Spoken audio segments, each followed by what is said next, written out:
Welcome to the newest episode of Beyond the Fame with Jason Fraley. I'm your host, Jason Fraley, picking the brains of the top filmmakers, musicians, and artists of our time. Theresa Caputo, former star of TLC's Long Island Medium, brings her self-proclaimed psychic abilities to MGM National Harbor in Oxon Hill, Maryland this Friday night. She called in to discuss seeing spooky things growing up on Long Island, hosting the TLC reality series for 14 seasons, and how her own personal experience compares to movies like Ghost and The Sixth Sense. Hey, good morning, Jason. How are you? Hey, Theresa Caputo. Hey, thanks so much for joining us on WTOP in DC. Oh, sure. Thank you so much for having me this morning. Now, you might recognize that voice as the psychic medium from the TLC reality series Long Island Medium that was on for TLC for a long time.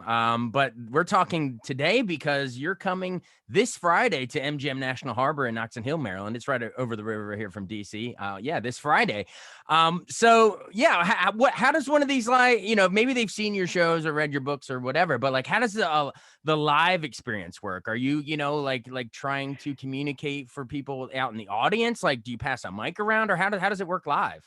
Yeah, so what happens is I'll come out on the stage, I'll give a little quick speech on how I read and how I connect with the souls of the departed. And then once I start sensing and feeling things, which doesn't take long, I actually come off of the stage and I have spirit guide me around the space. I have no idea who's going to get read, what spirit's going to have me say or not say. I have cameras that follow me around and a big screen set up, so no matter where you're seated in the theater, you can feel and be a part of the experience. So then certain members of the audience, depending where you're compelled to be drawn to, you'll then go over and then a camera crew will kind of come behind you and then you'll interact with that person. Yep. Like, will they stand up in the crowd and introduce themselves, or how does that work?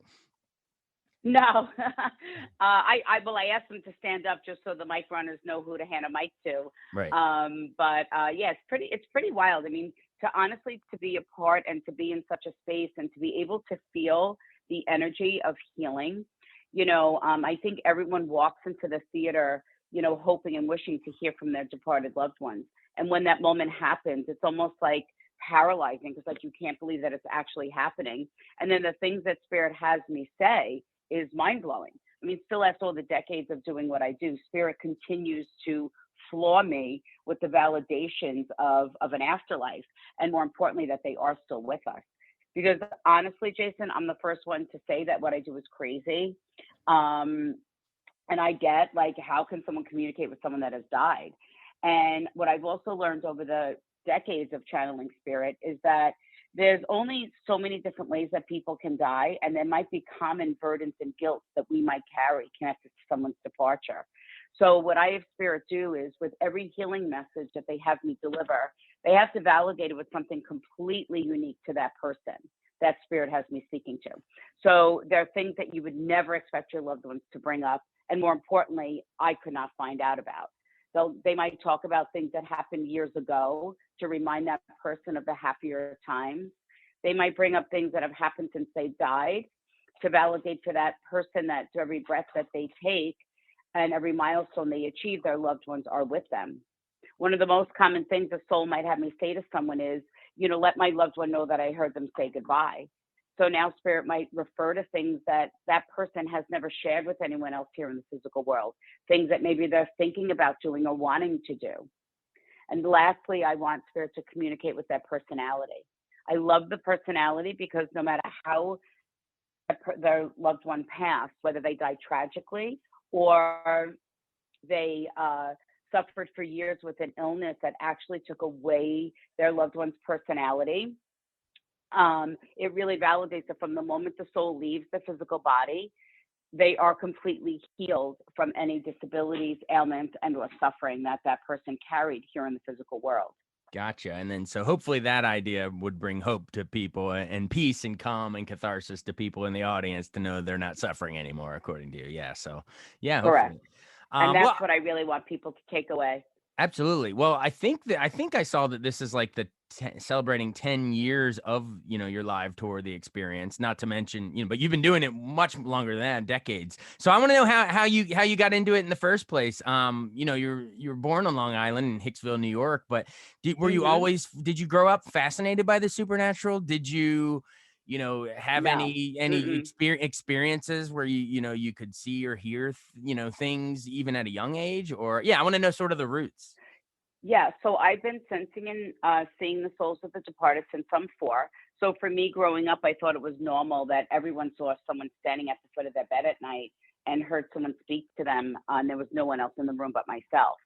And growing up, I used to say to my parents, you know, I don't feel right. I feel different than everyone else. I don't feel like I belong here. And my mom actually said to me one day, she's like, listen, you're not adopted. You belong to this family. So stop feeling that way. There's no reason why you should feel that way.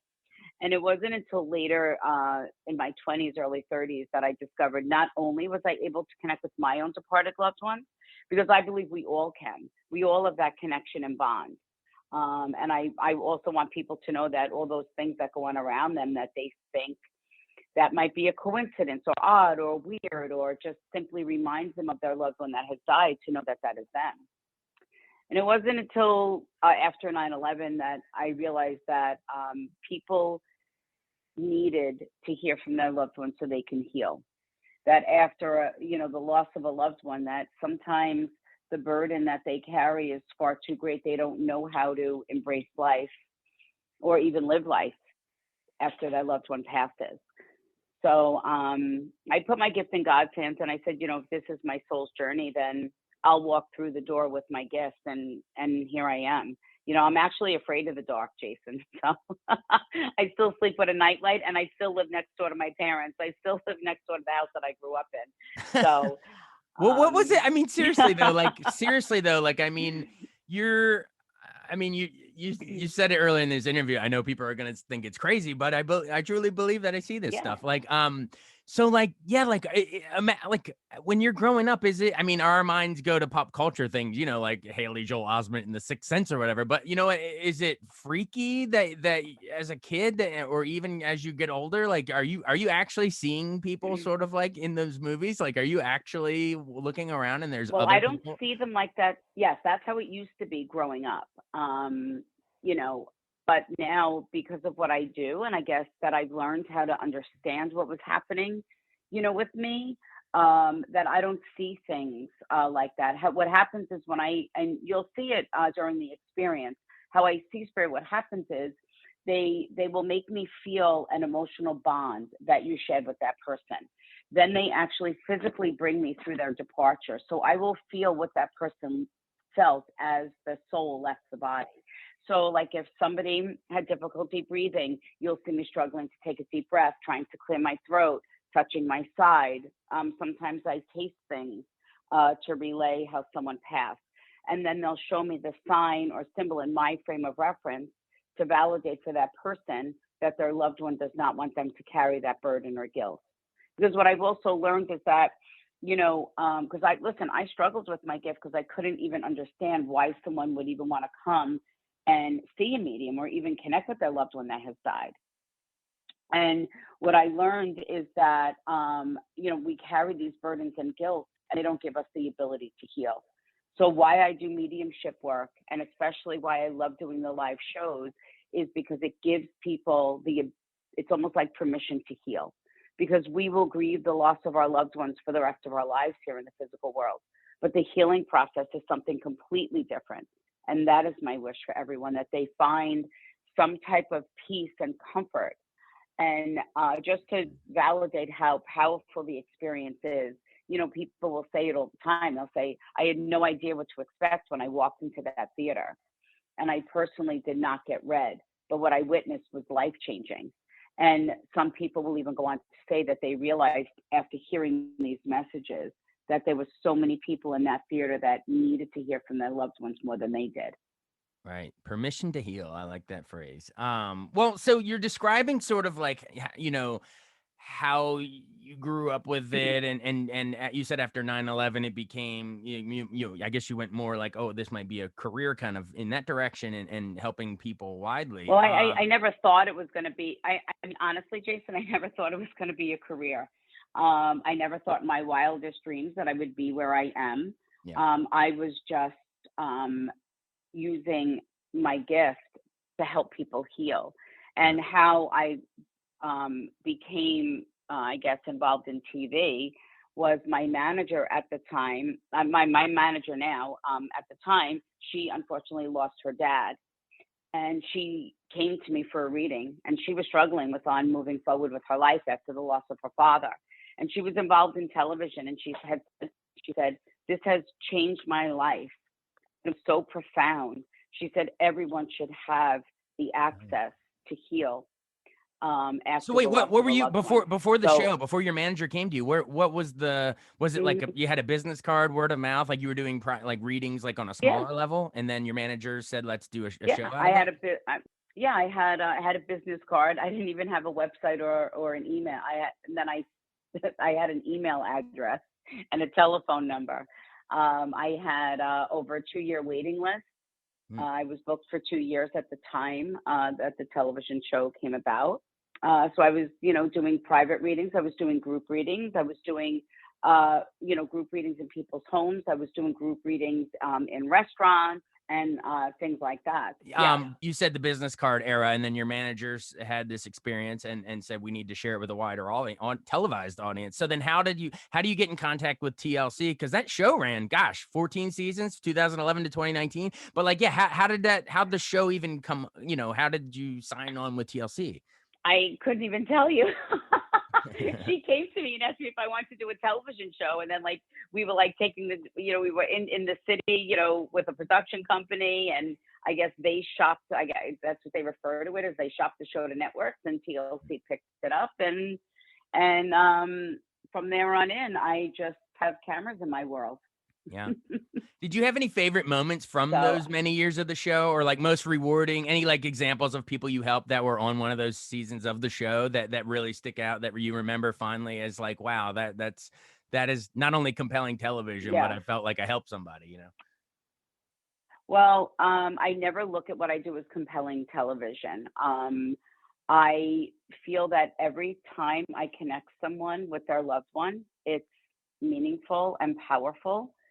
But, um, I think I make what I do look very easy.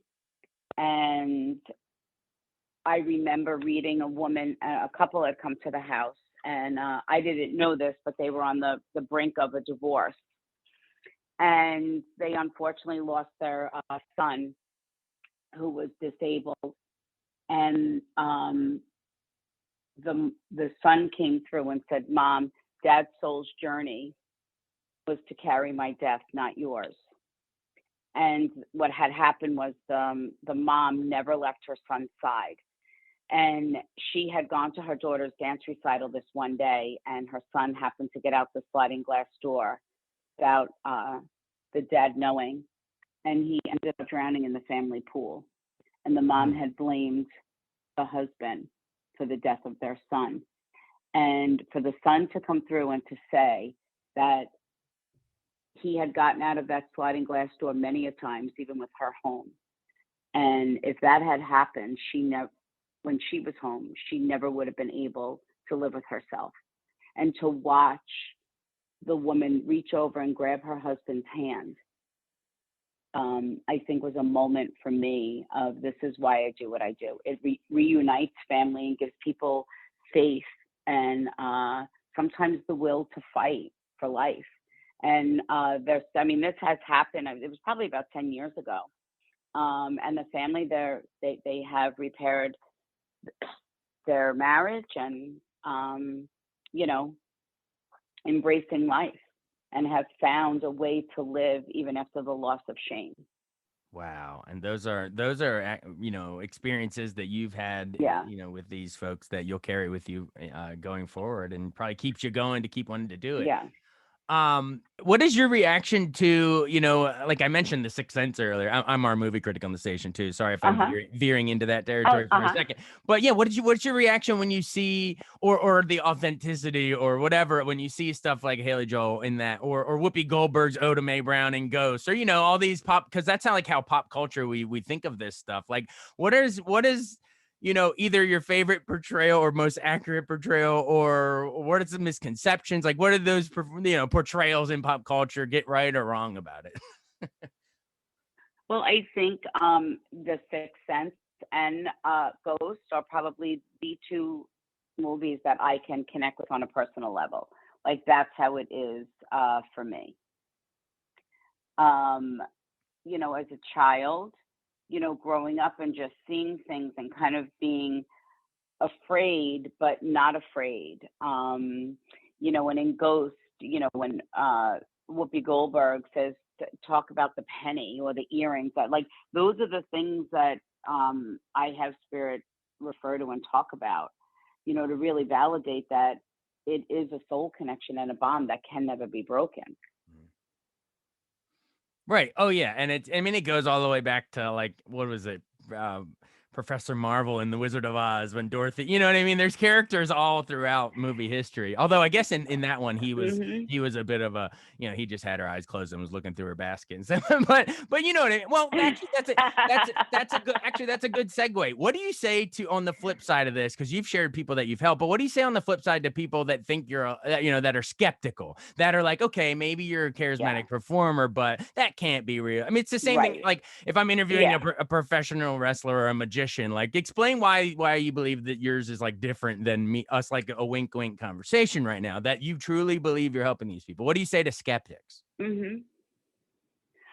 First of all, I get it. I'm the first one to say that that's impossible. How can someone communicate with someone that has died? But I sense and feel things that mean nothing to me, but are absolutely life changing to the person that I'm speaking to. And I never want people. This isn't about people believing in me or what I do. I don't care if they believe in what I do. I want them to believe in themselves and to know that they still have that connection with their loved one, and more importantly, that there truly is more to life than just here in the physical world. And I'll never, at any point, Jason, try to defend or prove my gift to anyone. Um, that's not what I do. I'm just being me. I remember one of my friends saying to me, I've been friends with them for 42 years, a group of people. And one of them said to me, it's like, yeah, people ask me all the time, like, I can't believe you grew up with Theresa Caputo. She can't be that dramatic. And he's like, oh, no, she's far more dramatic in person than she is on TV. It can't So I possibly just feel like be. I'm Yeah. just being me. Yeah. you know, but I in my everyday life, I mean, I still can't believe, I still walk around like, like people don't know who I am, or I'm always shocked, to see my face on a billboard. But to even see myself on TV, it's still like, what? Because I know that this is my soul's journey here in the physical world. And to have people approach me in my everyday life and just say, I just need to tell you how much your books, your TV show, your podcast, I've been to countless of your live shows, how much they have helped me and how much healing it has brought me, is worth every second of what I do. And I wouldn't trade what I do for anything here in the physical world. And the fact that people trust me with the souls of their departed loved ones just shows how powerful the work that I do helps people. Gotcha. Yeah, and you meant, yeah. So everyone, there's 4 books, like you mentioned. There's a podcast, Hey Spirit, if you want to find out more. And but first, yeah, if you, I guess you can't miss the live experience at MGM National Harbor. It's going to be this Friday in Oxon Hill, Maryland. And thank you so much for joining us, for telling us your whole journey, and even answering the quote unquote more harder, challenging questions, and the skeptics and everything. I appreciate the forwardness and everything. Oh, absolutely. Thank you so much. Thanks so much for listening to Beyond the Fame with Jason Fraley. Our theme music is Scott Buckley's Clarion. Remember to give us a 5-star rating if you like what you hear. We'll see you next time.